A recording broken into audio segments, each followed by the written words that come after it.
안녕하세요. 해월신당의 최수진입니다. 반갑습니다.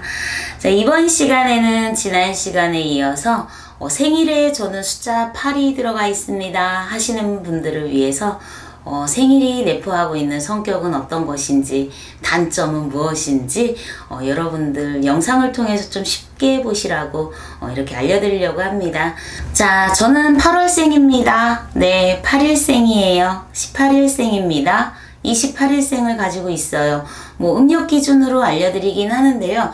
양력 기준에도 어느 정도는 해당이 되더라고요. 그러니 이제 영상 보시고요. 저는 8월 달에 태어났어요. 저는 몇 월? 8일생입니다. 저는 몇 월? 18일생입니다. 저는 28일생이에요. 이런 경우에는 보시면서 참고하시고 고칠 부분은 고치시고요. 장점은 더욱더 살려서 풍요로운 삶의 질을 높이라는 의미에서 이렇게 알려드리려고 하니까요. 참고 잘 하시기를 부탁드리겠습니다. 자, 이 8이라는 수가 갖고 있는 거를 이렇게 들여다보니까요. 이분들 같은 경우에는 결혼을 좀 늦게 하시라고 저는 항상 권해드려요. 일찍 하신 경우에 이혼했어요. 각방 씁니다. 결혼했어요. 저희 집은 늘 싸웁니다. 보면은 8이라는 수가 상당히 많더라고. 그래서 이 8이라는 수를 갖고 있는 경우에는요. 결혼을 20대에 하지 마셔라. 20대에 하면은 거의 이제 일부 종사를 못하고 두 번 결혼하는 경우가 생긴다. 대체적으로 이제 이런 소리가 좀 많이 나가는데요. 요즘 같은 경우에는 또 결혼을 늦게 하는 추세고 안 하는 경우다 보니까 저는 안 할 거니까 상관없어요. 이러면, 상관이 없겠죠. 연세 드신 분들의 경우에 이제 숫자 8이 들어갑니다 하는 경우에 보면은 왜 일부 종사를 못할까? 이렇게 보니, 자존심이 굉장히 강해요. 마음은 상당히 여리거든. 그런데 속에 있는 말을 좀 좋게 하면 얼마나 좋아. 그런데 자존심이 강하고 표현을 잘 못하다 보니까, 좀 벅벅 소리를 지르시거나 자존심 때문에 타협하려고 하지 않는 이런 성향을 조금 많이 보이더라고요. 그러다 보니 배우자는 어떻겠어요. 참으면 함께 끝까지 살고요. 그렇지 않은 경우에는 이혼을 했다. 이런 소식들이 많이 들려오는 8이라는 수의 특징이랍니다.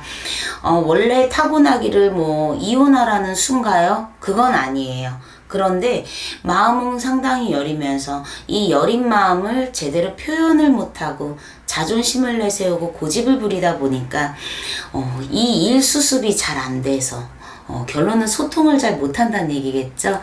이런 부분에 문제가 생기다 보니까 문제가 좀 발생해서 이혼하는 경우들을 많이 봤고요. 내가 아무리 열심히 살고 잘 하더라도 상대가 나를 오해하고 제대로 알아주지 못하고 당신은 이기적이야. 이런 표현으로 인해서 각방을 쓰거나 이혼하신 경우도 좀 상당히 봤습니다. 자, 결론은 이분들이 보면은 사람으로 인해서 상처를 받거나 사람 때문에 힘들거나 내가 스스로 사람들로 하여금 왕따를 자처하거나 이런 부분 때문에 인간관계에서 문제가 생기는 문제점을 좀 상당히 많이 갖고 있거든요. 요거는 굉장한 단점이라고 보셔야 돼. 그렇기 때문에 내가 한 발 양보하시고요. 저 사람이 갖고 있는 생각은 무엇인가? 지금 저 사람은 어떤 감정을 나한테 얘기를 하고 있는가? 그거에 조금 귀담아서 듣고 표현을 하신다라면 아마도 이 단점을 극복을 잘 하시지 않을까 싶고요. 이분들이 갖고 있는 장점은요. 굉장히 열심히 해요. 뭐든지 한우물을 파서 굉장한 파워를 보이거든. 그래서 외길을 간다 그러잖아. 그래서 일은 굉장히 열심히 하고요. 밖에서 사회적으로 인정받는 경우들이 상당히 있답니다. 그리고 이분들이 또 하나 갖고 있는 장점은요. 금전의 복을 가지고 있어요. 그러다 보니 내 스스로 잘 벌기도 하지만 주변의 가족이나 배우자, 귀인들이 내 금전을 지킬 수 있게끔 협력을 잘한답니다. 왜 우리 나쁜 남자한테 끌리고 나쁜 여자한테 끌린다는 말 있죠? 그 사람들이 진짜로 나빠서 나쁜 남자, 나쁜 여자라고 표현하는 게 아니라 자기 주관이 또렷하고요. 밀어붙이는 파워를 가지고 있다 보니까 주변에 항상 사람이 꼬인답니다. 그러다 보니 배울 점도 상당히 많고요. 함께하고자 하는 주변에 사람들이 항상 생겨. 근데 이 속에서 아까 얘기해줬죠. 마음은 여리다고. 그게 잘해줘요. 쟤 어떡하지? 내가 좀 도와줘야 되겠어. 도와줬어. 그런데 아까 말한 대로 표현력이 약하고 자존심이 강하다 그랬잖아. 그러다 보니까 아니면 됐어. 아니면 말어. 이런 이제 서툰 표현에 의해서 잘해주고 뺨 맞을 수 있는 거. 요게 하나의 문제라고 보시면 되겠습니다. 금전회복도 가지고 있고요. 손끝에 많은 재주를 가지고 있어요. 그리고 이 8이라는 수가 가지고 있는 걸 보면 소신이 분명하고 뚜렷하다 보니까 어떤 의미 있고 뜻있는 곳에 계신 분들이 상당수 계실 겁니다. 저는 정치에 뜻이 있어요. 저는 사람을 가르치는 데 뜻이 있습니다. 저는 기술자로서의 고수가 되기 위한 뜻이 있어요. 각자 전문 분야에서 활동하시는 분들이 상당히 계시거든요.